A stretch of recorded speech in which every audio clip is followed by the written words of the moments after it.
5 resistance exercises. 30 days. Your insulin sensitivity measurably improved. That's not a sales pitch. That's what the physiology actually shows. And we're going to walk through exactly why. Here's what's happening in your body right now, whether you feel it or not. Your muscle cells have developed a lock and key problem. Insulin shows up at the door with a delivery of glucose, knocks politely, and the door doesn't open. So your pancreas does what any overwhelmed system does. It sends more insulin. More knocking, still nothing. Your blood sugar stays elevated, and your pancreas is now working overtime like a bouncer trying to get 300 people through a door designed for one. Here's where it gets interesting. Muscle tissue, the stuff you're about to train, is the single largest consumer of glucose in your body.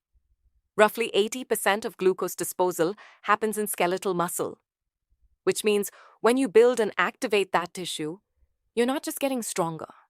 You're installing new locks that actually work. A 2019 study in diabetes care found that just 8 weeks of progressive resistance training reduced HOMA-IR, the standard clinical measure of insulin resistance, by 25% in men with metabolic syndrome.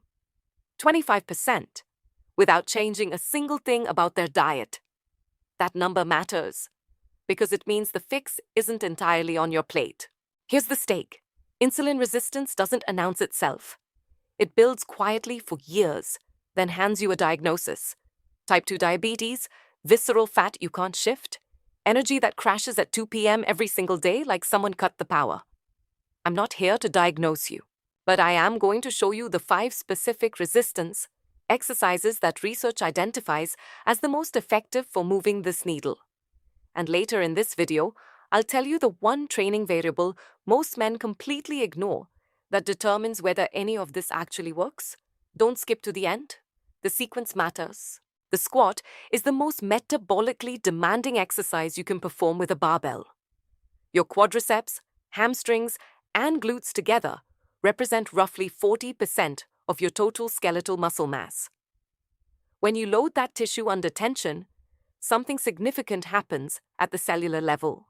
Your muscle cells activate GLUT4 transporters. Think of these as a second front door for glucose, one that doesn't even need insulin to open. The muscle contraction itself is the key.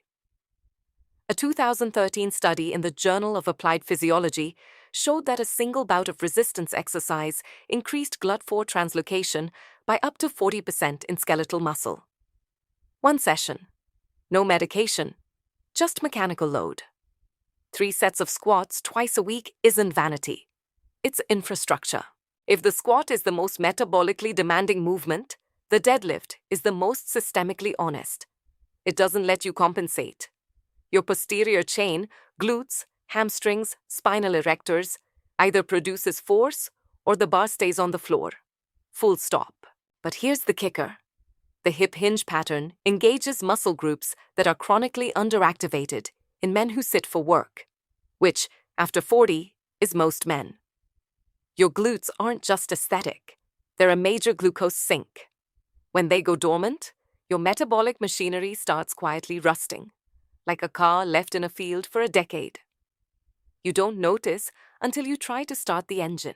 A 2020 study in the European Journal of Applied Physiology found that posterior chain dominant exercises produce significantly greater improvements in fasting insulin levels compared to anterior chain movements over a 12-week period.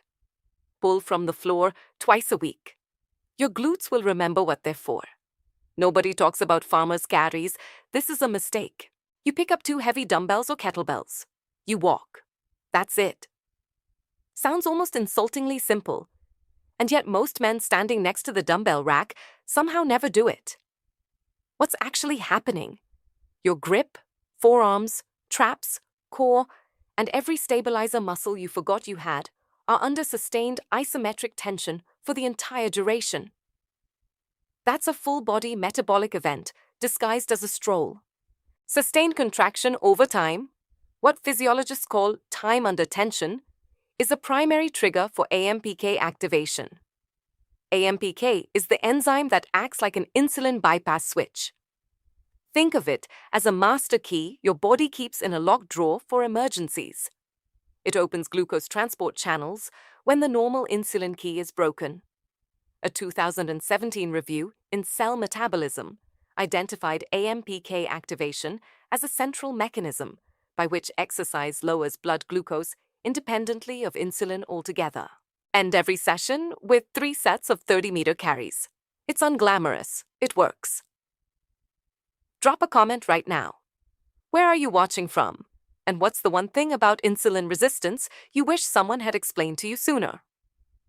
Upper body resistance training gets dismissed in metabolic discussions.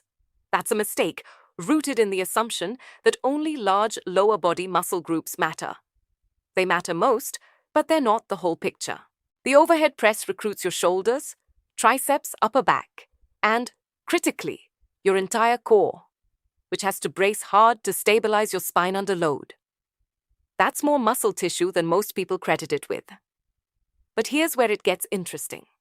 Upper body training has been shown to specifically improve hepatic insulin sensitivity, meaning how well your liver responds to insulin.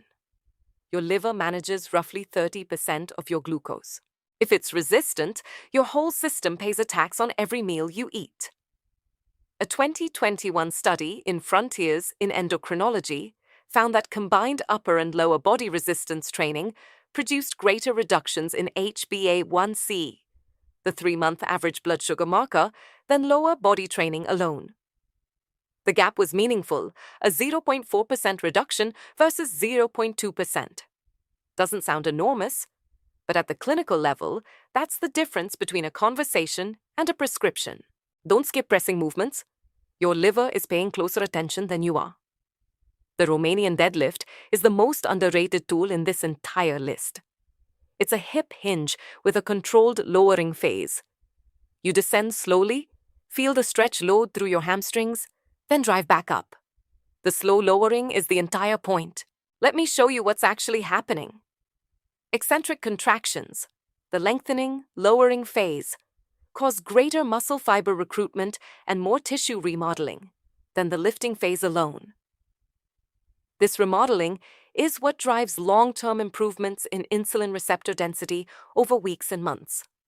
More receptors, better signal. The door gets easier to open. Every slow, deliberate rep is like recalibrating a combination lock that's been jammed for years. You're not just moving weight, you're resetting the hardware. A 2018 study in Medicine and Science in Sports and Exercise found that eccentric emphasis training produced a 31% greater improvement in insulin sensitivity over 6 weeks compared to standard resistance protocols. Same exercises, slower lowering phase, meaningfully different result. 3 seconds down on every RDL rep. The discomfort is the mechanism, not the side effect. Here's what 5 exercises over 30 days actually looks like in practice. Squats and deadlifts twice a week. Overhead press and Romanian deadlifts twice a week. Farmers' carries at the end of every session. That's it. No exotic equipment. No 2-hour commitments. The research doesn't demand heroism. It demands consistency and progressive load. Which brings me to the variable I promised you. The one most men miss. Progressive overload. If the weight doesn't increase over 4 weeks, the stimulus stops changing.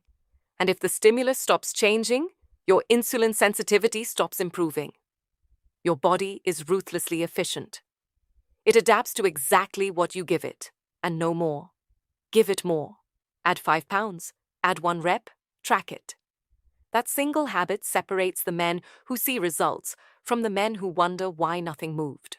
If this was useful, subscribe. There's more of this every week. Start with session 1 this week. Not next Monday, not after the holidays, this week. Because your insulin resistance doesn't take days off, and neither should you.